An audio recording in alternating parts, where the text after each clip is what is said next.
Yang pertama, prinsip hidup minimalis itu singkirkan segala yang mempersulit hidup, yang nambah-nambah kerjaan, yang ngeribeti saja, ngerepoti saja padahal tidak penting.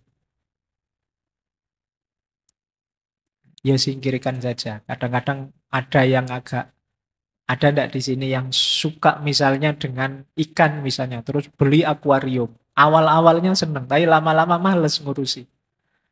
Akhirnya ikannya mati, akuariumnya buang. Terus kapan-kapan kok seneng lagi, terus beli akuarium lagi, beli ikan lagi, tapi terus ya buang lagi. Ini namanya kamu ngeribeti dirimu sendiri, merepotkan dirimu sendiri. Kalau kamu merasa, Pak saya itu ndak open, ndak telaten ngurus yang gitu-gitu, yo jangan menyiksa ikanmu dengan kamu ndak telaten. Jadi asik loh Pak kalau punya ikan atau kalau punya burung dan lain sebagainya. Loh kamu ndak open, ndak telaten. Akhirnya bikin repot, bikin ribet. Binatangnya yang tersiksa. Nah, singkirkan saja. Kasih ke orang atau siapa yang memang telaten dengan itu. Jadi jangan membeli, jangan memasukkan dalam rumahmu segala yang mempersulit hidupmu. Yang kedua, ini seperti tadi ya, cintai kekosongan. Jadi suka dengan kelegaan, kelonggaran. Kenapa sih kamu kalau masuk masjid itu rasanya lega, longgar, nyaman? Karena luas, kosong, tidak ada apa-apa. Tapi begitu kamu pulang masuk ke rumahmu sumpek lagi, barangmu penuh tidak karu-karuan. Ada baju yang nyantel di sana, ada baju yang di atas kasur, ada baju yang di kamar mandi, ada baju saja bisa ada di seluruh penjuru kamar. Belum buku, nanti ada buku yang di rak, ada buku yang di atasnya ada gelasnya, ada buku yang jadi ganjelnya apa. Buku saja ada di mana-mana. Ya pantas kamu masuk kamar terus rasanya kok sumpek ya Pak saya kalau masuk kamar. Salahmu sendiri. Kamarmu terlalu banyak barang yang tidak penting. Mbok sudah mas yang itu dikasih temanmu atau disumbangkan kalau bakti sosial. Oh jangan Pak, ini ada sejarahnya Pak. Kamu kan sering begitu. Waduhnya kamu pelit. Ya, wong kadang-kadang sampah saja diambil pemulung kamu marah-marah. Oh ini jangan diambil ini. Padahal ya kamu sudah tidak pakai lagi. Bahkan kalau ada pemulung yang mau beli kan kamu nawarnya juga pakai harga tinggi. Padahal itu barang yang kamu buang itu kan kamu tawar mati-matian. Padahal mereka yang pemulung yang membutuhkan. Nah itu kita sering begitu. Jadi yuk latihan mencintai kekosongan. Selama ini kita selalu mengidentifikasi diri dengan kepemilikan. Aku merasa sesuatu kalau memiliki sesuatu. Sekarang boleh dibalik. Aku bahagia justru ketika tidak banyak beban, tidak banyak kepemilikan, tidak banyak keterikatan. Oke, lanjut. Ada lagi prinsip ketiga, konsep Damsari. Jadi ini istilah dari Jepang ya. Penolakan, penghapusan, dan pemisahan. Penolakan itu tadi, kalau tidak penting jangan masuk. Penghapusan itu kalau sudah tidak berguna jangan eman-eman untuk dibuang. Pemisahan itu klasifikasilah barang-barangmu. Sehingga jelas ini barang apa, gunanya apa, untuk apa. Oh ini barang jarang dipakai, ini yang sering dipakai. Yang jarang dipakai taruh paling bawah, yang sering dipakai mungkin yang lebih atas. Ini namanya pemisahan. Barang-barangmu aturlah dengan kategori sesuai yang kamu inginkan. Nah, ini nanti lebih mudah mendeteksi nilai gunanya tadi. Ini untuk apa, itu untuk apa. Ini sering dipakai atau tidak. Ini gunanya eh, harian atau bulanan. Kan ada barang-barang kita itu yang jarang dipakai, tapi ya memang penting. Kita harus punya. Misalnya alat pertukangan tertentu seperti obeng, palu, itu kan jarang dipakai tapi ya sewaktu-waktu kita butuh. Nah, itu mungkin ditaruh di bawah atau di mana. Sementara yang sering dipakai ditaruh di atas. Baju misalnya, oh ini baju yang harian, ini baju mingguan, ini baju bulanan misalnya. Kalau daleman tiap hari dipakai mungkin tempat khusus yang bisa diakses tiap hari. Kalau jas mungkin karena dipakainya pas momen penting, pas wisuda atau kawin saja ya mungkin ditaruh agak ke dalam dan lain sebagainya. Itu namanya pemisahan. Lebih mudah. Tadi kan kita punya prinsip berdasarkan guna. Guna itu lebih mudah diakses kalau kita sudah terklaster. Ah, itu namanya pemisahan. Penolakan, penghapusan, dan pemisahan. Terus prinsip keempat, konsumsilah hanya apa yang engkau butuhkan. Nanti ada dikotomi antara kebutuhan dan keinginan. Ada beda. Pak, saya ingin beli HP yang terbaru. Itu keinginan. Beda dengan, Pak, saya butuh HP yang terbaru. Kalau memang butuh, belilah. Kalau memang hanya ingin, coba dievaluasi lagi. Jangan Apa lupa benar kamu subscribe membutuhkan channel Mbah itu? Glondong. Terus yang kelima, seperti tadi ya, kepemilikan bukan segalanya. Jadi, yang jadi kuncinya adalah kemanfaatan. Yang terakhir, waktu tidak bisa diulang. Ini prinsip ya. Maksudnya apa? Kerepotan kita, stres kita, terbuangnya waktu, tenaga, biaya kita untuk ngopeni barang kecil-kecil yang tidak penting tadi, ya tidak bisa diulang sudah lewat. Kita menghabiskan hidup secara tidak efektif, tidak bahagia. Karena keinginan kita yang tidak terkendali. Apa saja mau dibeli, mumpung murah Pak, mumpung diskon Pak, mumpung beli satu dapat satu Pak, mumpung kita selalu begitu. Akhirnya ya jadinya kita tidak efisien dalam hidup, waktu kita terbuang. Rumusnya minimalisme itu adalah keinginan. Nah, tadi kita diminta membedakan antara keinginan dan kebutuhan. Ada quotes dari Diogenes, teman-teman mesti hafal filosof nyentrik ini. Kata dia, sifatnya dewa-dewa itu tidak butuh apapun. Yo, karena dewa sudah mampu segalanya. Nah, berarti apa? Kalau kamu ingin meningkat kualitasmu seperti dewa, kamu tidak usah menginginkan apapun. Jadi kalau istilahnya Diogenes, God-like person. Manusia yang seperti dewa. Mungkin teman-teman pernah dengar istilah manusia setengah dewa. Setengah saja ya, karena kalau sepenuhnya nanti berat. Jangan Manusia lupa setengah dewa subscribe itu bukan channel manusia Mbah yang Glondong. mampu segalanya, enggak. Kalau versinya Diogenes, manusia yang mampu tidak menginginkan apa-apa. Jadi yang mampu mengendalikan keinginannya. Ini manusia setengah dewa. Kenapa setengah dewa? Karena manusia itu kecenderungannya tamak, ingin memiliki apa-apa.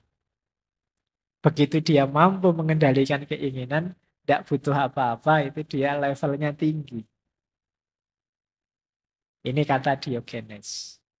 Atau ada dua quotes yang terkenal dari Arthur Schopenhauer. Kata dia, akan lebih baik jika tidak ada apa-apa. Berarti kita tidak punya apa-apa itu lebih baik. Karena ada lebih banyak rasa sakit daripada kesenangan di bumi ini. Setiap kepuasan hanyalah sementara. Menciptakan keinginan baru dan kesusahan baru. Jadi kalau kita mencapai satu kepuasan tertentu, kalau itu levelnya manusia, itu kan sifatnya sementara. Terus kita ingin lagi, ada keinginan baru. Kalau ada keinginan baru, ada kesusahan lagi yang baru. Ini filsafat kehendak atau filsafat keinginan dari Arthur Schopenhauer. Jadi kata dia, hakikatnya hidup itu menderita. Kenapa? Karena kita menjalani hidup dengan dasar keinginan. Orang ingin ini kan sakit. Ingin itu kan berarti ada sesuatu yang ingin dia target dan belum terpenuhi. Itu kan menyakitkan. Pingin punya mobil, pingin punya pacar, pingin lulus cepat. Itu kan keinginan berarti belum terpenuhi. Diri kita merasa sakit, menderita. Sampai keinginannya terpenuhi. Sementara ketika keinginan terpenuhi, manusia kan tidak selesai. Ada lagi keinginan yang baru. Menderita lagi. Sekarang teman-teman mati-matian ngejar biar lulus cepat misalnya. Begitu wisuda lulus, apa selesai? Kan enggak. Ingin segera dapat kerja Pak, ingin segera ketemu jodoh Pak, ingin segera ketemu jodoh bener nikah. Apa selesai urusan? Masih panjang ceritanya, masih banyak keinginan-keinginan yang baru. Jadi hidup ini rentetan dari keinginan ke keinginan. Sementara keinginan itu sesuatu yang menyakitkan. Berarti hakikatnya hidup ini ya penderitaan. Itu versinya Arthur Schopenhauer. Padahal bahkan di balik kesuksesan, di situ ada penderitaan. Kalau kalian mengalami sukses tertentu, jangan lupa ada sisi penderitaan di situ. Baik penderitaan dalam proses menginginkannya maupun mungkin ada hal-hal lain. Di situ ilustrasinya Arthur Schopenhauer, penderitaan hewan yang dimakan selalu lebih besar daripada kesenangan hewan yang makan. Nah, ini maksudnya apa? Ketika kita menaklukkan sesuatu, itu kan ada yang ditaklukkan. Kita menaklukkan itu menang, senang. Tapi yang ditaklukkan ini rasa sakitnya lebih besar daripada senangnya kita yang menang. Jadi logikanya orang hidup kan kadang pakai logika kalah menang. Padahal ya kita mengejar kemenangan sementara kita lupa. Saya mengejar kayak tadi, lulus tercepat terbaik. Wah, kamu mati-matian nilaimu A terus. Kamu nggak pernah memperhatikan, ini loh temanmu E terus nilainya. Dia pontang-panting ngejar kamu ndak bisa-bisa. Dia kalah terus. Nah misalnya. Nah ini kan hidup yang kalah menang. Penderitaan yang kalah itu jauh lebih besar daripada kesenangan yang menang. Kenapa kesenangan itu kecil saja? Karena kesenangan itu melahirkan keinginan yang baru. Tidak lama terus jadi penderitaan. Nah ini gayanya Arthur Schopenhauer. Berarti apa kuncinya bahagia? Kalimat pertama itu. Kalau gitu ya lebih baik tidak usah apa-apalah. Tidak usah ingin macam-macam. Tambah masalah. Nah itu dasar filosofinya minimalis. Saya lanjutkan. Nah, ini beberapa juga saya ambil dari stoikisme. Banyak orang tadi saya bilang mengaitkan minimalisme dengan stoikisme. Karena memang gagasan-gagasan stoikisme itu banyak yang relate dengan minimalisme. Misalnya itu ada kalimat dari Epictetus. Kekayaan itu tidak terdiri dari memiliki banyak harta, tetapi memiliki sedikit keinginan. Tadi sudah dijelaskan ya, cirinya orang kaya. Terus kebalikannya kata Seneca, bukan orang yang memiliki terlalu sedikit, tetapi orang yang menginginkan lebih. Itulah miskin. Selama kita masih ingin macam-macam dan belum keturutan, sebesar apapun harta kita, kita hitungannya masih miskin. Terus, kalau ini Marcus Aurelius. Energi dan waktumu sama-sama terbatas. Jadi, jangan sia-siakan mereka pada apa yang dilakukan, dipikirkan, dan dikatakan oleh orang-orang yang tidak penting dalam hidup.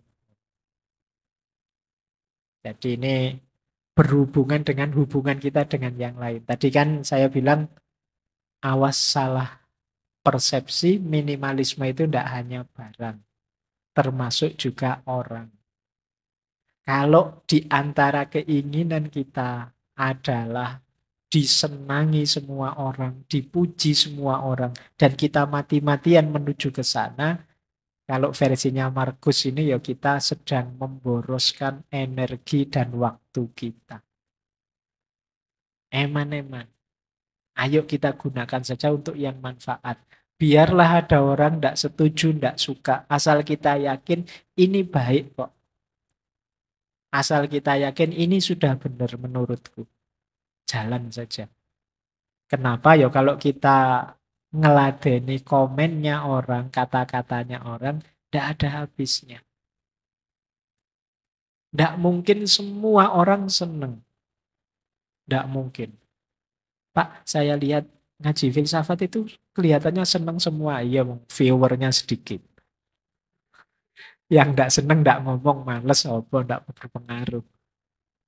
Jadi tidak mungkin semua orang senang. Pasti ada yang tidak senang ya. Kalau ngaji filsafat mungkin yang tidak senang tidak ngomong juga, tidak keluar juga. Ya mereka tidak senang gitu aja. Jadi tidak usah fokus ke sana. Kalau mikir ke sana nanti jangan-jangan waktu dan energimu habis untuk yang tidak penting. Pernah tidak kalian habis posting sesuatu terus bolak-balik kamu tengok yang nge-like berapa ya? Yang sudah nonton view berapa ya? Kalau kamu sering begitu ya kemungkinan energi dan waktumu habis. Sudah kalau kamu anggap postinganmu penting, posting saja. Selesai. Terserah orang apresiasi atau malah buat kontroversi, ngeritik ya monggo saja. Tapi saya tahu yang saya posting ini baik. Nggak usah ngukur komentarnya orang dan lain sebagainya. Nah, ini nasihatnya Markus. Bersih-bersihnya juga ini termasuk contoh bersih-bersih orang lain yang tidak penting. Maka dilanjutkan oleh Markus dengan memprioritaskan hal-hal yang tepat, keluarga, teman, usaha, kesejahteraan, engkau akan menemukan kepuasan dan harmoni. Jadi kalau tadi sudah bersih semua, barang yang tidak penting, teman yang tidak penting, situasi yang tidak penting sudah bersih, di situ kita ketemu harmoni dan kepuasan dalam hidup. Baik, ini filosofi selanjutnya. Yang pertama, filsafat cukup. Hidup ini sebenarnya tidak mengejar lebih kalau kita tidak ingin masalah. Kata Sokrates, rahasia bahagia, engkau tahu, tidak ditemukan dalam mencari lebih banyak, tetapi dalam mengembangkan kapasitas untuk bisa menikmati lebih sedikit. Jadi kamu latihanlah bukan uh, punya banyak hal yang kamu inginkan, tapi latihanlah bisa menikmati yang lebih sedikit dari yang kamu miliki. Itu akan membuatmu bahagia. Jadi kembangkan dirimu ke Jangan level lupa subscribe bisa channel menikmati Maklum. yang sedikit. Bukan ke level punya banyak hal, punya banyak barang. Nah, nanti kalian akan bahagia. Jadi kalau fokusmu hanya memiliki sesuatu, tadi kamu merasa berarti dengan punya banyak, ayo sekarang latihan, kamu tetap merasa berarti meskipun punya sedikit. Ini namanya bisa menikmati yang sedikit. Merasa cukup dengan yang sedikit. Selanjutnya kata Sokrates, dia yang tidak puas dengan apa yang dia miliki, tidak akan puas dengan apa yang dia ingin miliki. Kalau kita tidak puas dengan yang kita miliki sekarang, biasanya kan kita menginginkan sesuatu. Percaya kalau kita yang kita inginkan itu tercapai, kita juga tidak akan puas juga. Karena yang kita kejar kepuasan dalam kepemilikan. Sementara manusia itu punya tabiat tamak tadi. Kalau sekedar keinginan, tidak pernah ada habisnya. Coba kalian tanya siapa orang paling sukses di dunia, terus kamu tanya, sudah selesai kah? Tidak pengen apa-apa, mesti masih banyak. Masih pengen ini, masih pengen itu. Tidak ada habisnya. Jadi, ayo latihan untuk bisa puas dengan yang kita miliki sekarang.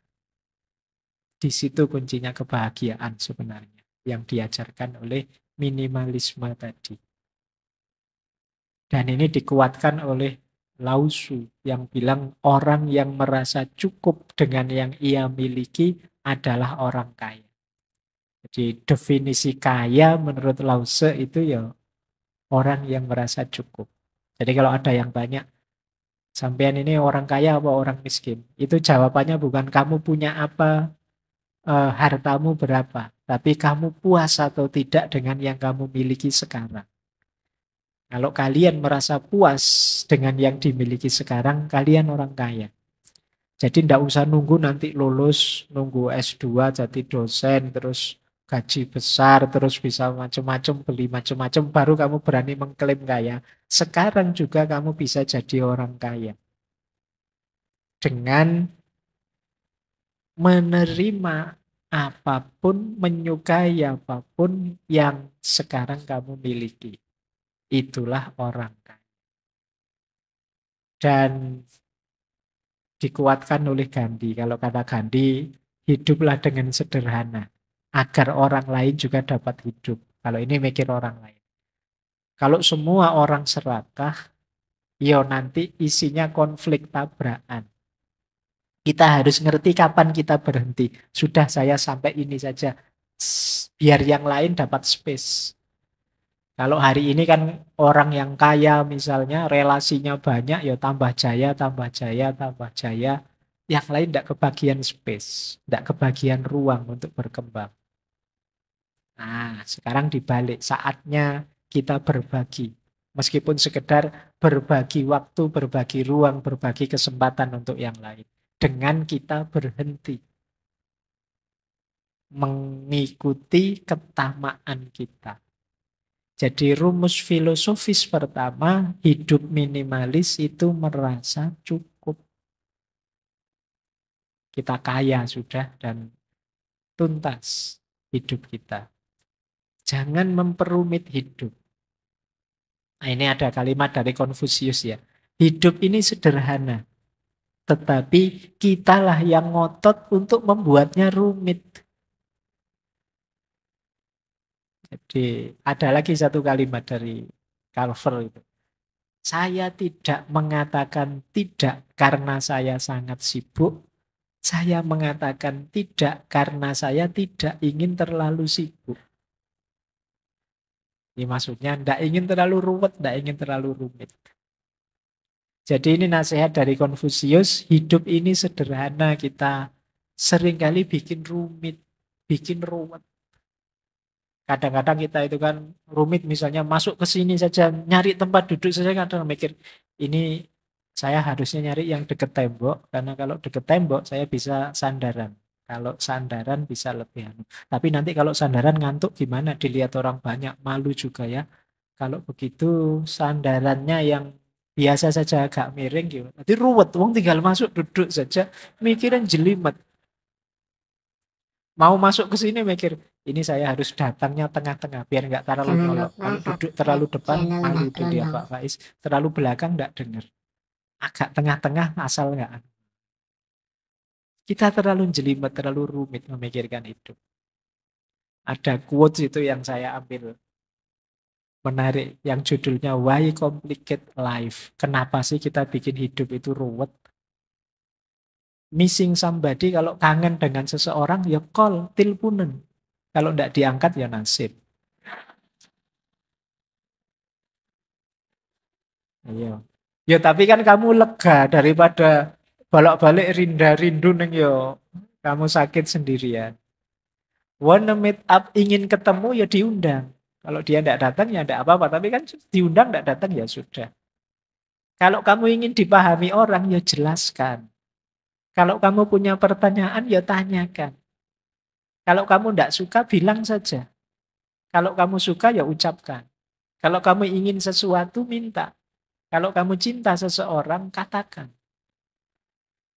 Ya kan? Wong tinggal bilang aja, cik ruwet deh kamu itu. Ya kan? Tinggal bilang aku suka, aku senang, aku cinta. Selesai. Urusan ditolak, enggak ditolak belakangan. Tapi kan kamu lega sekarang. Sudah bilang. Kadang-kadang kan kamu mikir terus ini, waduh gimana ya, rasa ini ku bawa kemana. Ini salahmu dewe.